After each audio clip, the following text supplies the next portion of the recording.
Vincent. Good afternoon. Very happy to have you with me today. Can you just briefly introduce yourself? Well, my name is Vincent Nmehielle. I am the Secretary General of the African Development Bank Group.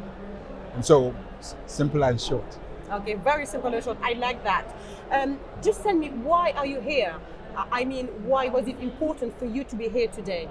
Well, as you know, this is Africa COP, right?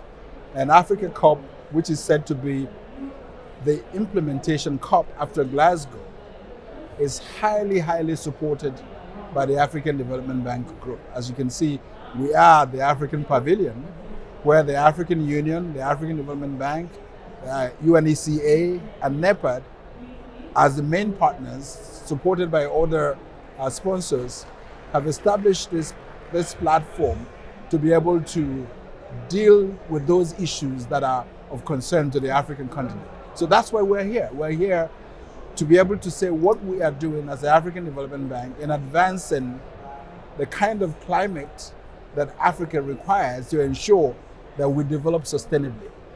As a Secretary General, for you, what are the three top priorities?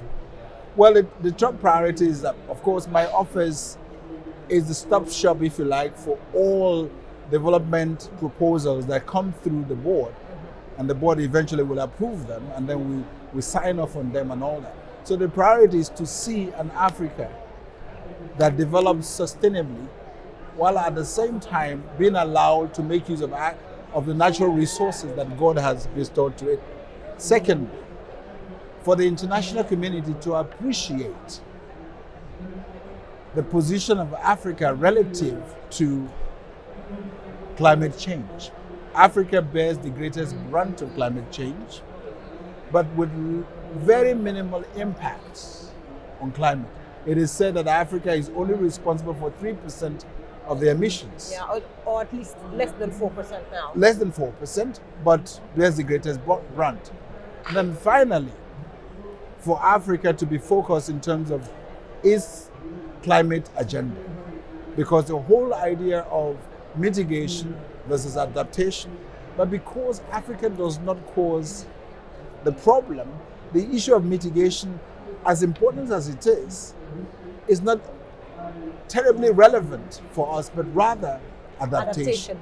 Because we have to find ways to adapt to the damage already caused to our environment by others. Definitely. Can you make it simple and clear? What do we mean by energy transition as long as Africa is concerned? Now, the general concept is that countries already have energy fueled by what they call the fossil fuel, right? Fossil fuel.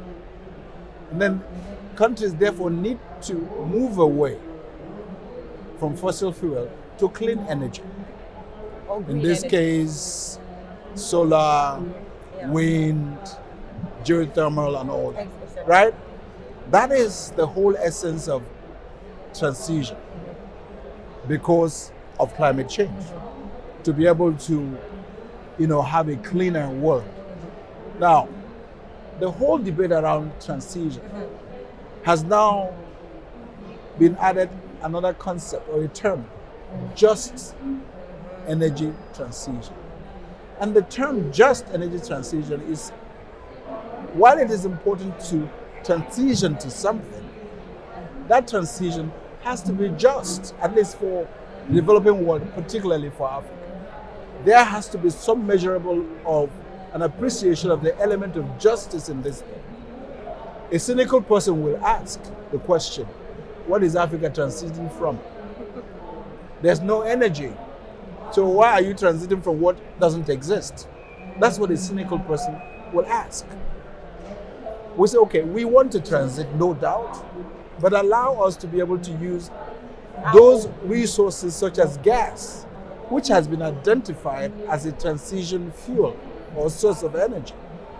Because there's every attempt to even attack gas, and Africa is endowed with gas. Coal is no longer an issue to be debated about because we're shutting down a lot of coal issues.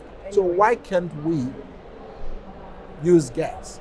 I'm hoping that the world will coalesce around an agreement to say, yes, indeed, gas is a transition energy source.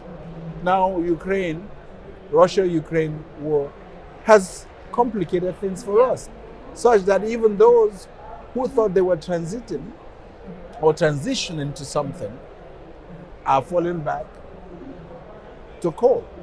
For how long? So the question remains that transition is not a one-day thing. It's going to take a very, very long time.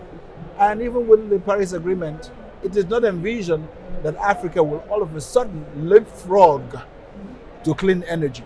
Africa needs base load to industrialize, and systematically, with a good mix, with a good energy mix, to be able to have some level of sustainable development. So we are asking, and Africans are saying, this transition in that we want to transition must be one that is painted with an element of justice. It must be just for Africa. And how do you measure that justness?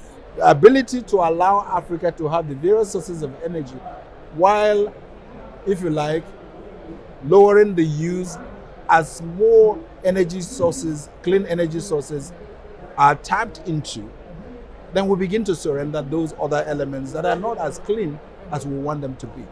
The ability to allow us to do that systematically, benefiting from whatever resources that are available internationally while doing that, then we would have appreciated the element of justness or some element of justice in the process. Thank you very much indeed. My pleasure.